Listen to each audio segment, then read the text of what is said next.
देखिए, ये जो एक डील हुई है यूरोपियन यूनियन के साथ, हमारा एक एग्रीमेंट हुआ है। एग्रीमेंट होता है बराबरी का, डील थोपी जाती है और सोशल मीडिया पे अमेरिका के राष्ट्रपति ये थोप देते हैं कि अमेरिका ये करेगा, इंडिया ये करेगा। सबसे पहली बात, अमेरिका के पदार्थों के लिए हिंदुस्तान के सारे बाजार खुल गए 0 टैरिफ पे, और हम लोग देंगे 18% टैरिफ। पहले टैरिफ था 3%, 50 की धमकी दी, 18 पे कर दिया। पाकिस्तान को 19 और हमको 18। तो हमारा जो कपास का किसान है, हमारा जो सोयाबीन का किसान है, हमारा जो मक्के का किसान है पूरे प्रदेश देश में, उनके लिए तो अपना जीवन काटना अब असंभव हो जाएगा। क्योंकि जब अमेरिका में इतना सब्सिडी है, इतनी बड़ी मात्रा में वो पैदावार करते हैं, जब यहाँ पे हमारे बाढ़ आएगी उस सामान की, तो हम लोग क्या करेंगे। और पहली बार कोई विदेशी नेता या विदेश की कोई ताकत भारत को बता रही है कि कहाँ से हम तेल खरीद सकते हैं, कहाँ से नहीं खरीद सकते हैं।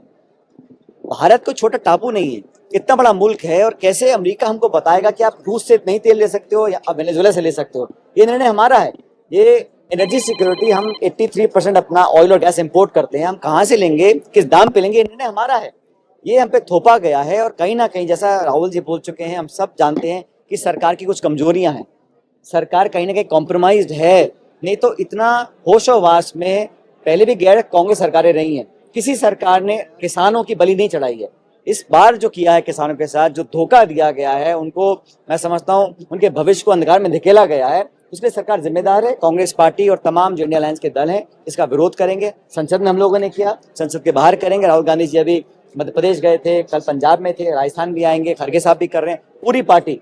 और मैं समझता हूं कि पूरे किसान वर्ग और नौजवान समझ गए हैं कि जो ट्रेड डील की गई है एक तरफा है, और भारत की एनर्जी सिक्योरिटी, भारत की इकोनॉमिक सिक्योरिटी और भारत के किसान जो हमारे अन्नदाता हैं, दूधदाता हैं, उनके साथ बहुत बड़ा खिलवाड़ किया गया है। इस धोखे को देश बर्दाश्त नहीं करेगा। और ये वही बीजेपी है, आप सबको याद होगा, भारतीय जनता पार्टी, जब मनमोहन सिंह जी प्रधानमंत्री थे, भारत को परमाणु शक्ति बनने का जो हमने डील की थी अमेरिका के साथ, उसका भाजपा ने विरोध किया।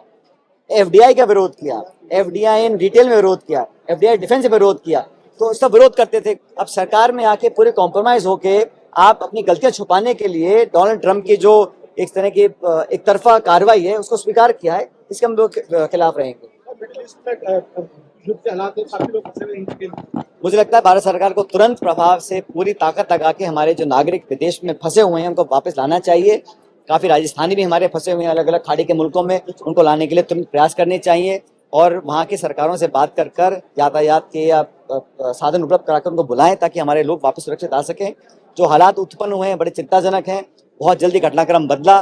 जो कार्रवाई ईरान पर हुई, ईरान ने फिर बाकी 7-8 मुल्कों पर अटैक किया है, ये लगातार स्थिति बिगड़ रही है। मैं उम्मीद करता हूँ कि शांति दोबारा स्थापित होगी और कूटनीतिक दरवाजे दोबारा खोले जाएंगे, क्योंकि इस प्रकार का आक्रमण, इस प्रकार का काउंटर अटैक किसी के लिए अच्छी बात नहीं है।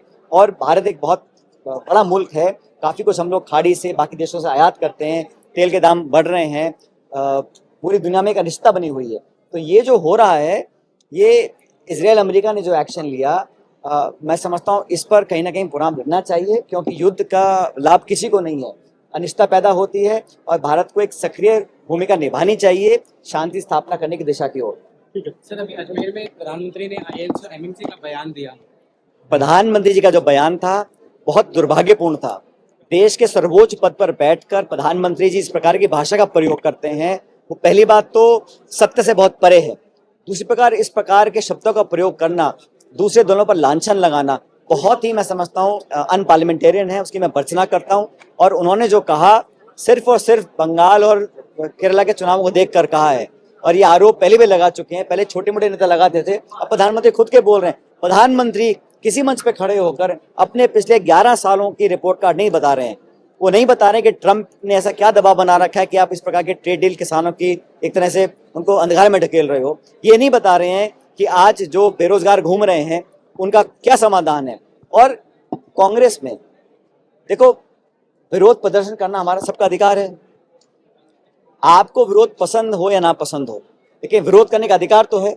दुनिया में जब जब बड़े बड़े आयोजन हुए हैं, चाहे G20 समिट हुआ, चाहे क्लाइमेट चेंज समिट हुआ, चाहे G77 हुआ, बड़ी बड़ी अंतर्राष्ट्रीय राजधानियों पे हजारों लोग प्रदर्शन करते हैं, उसका विरोध करते हैं।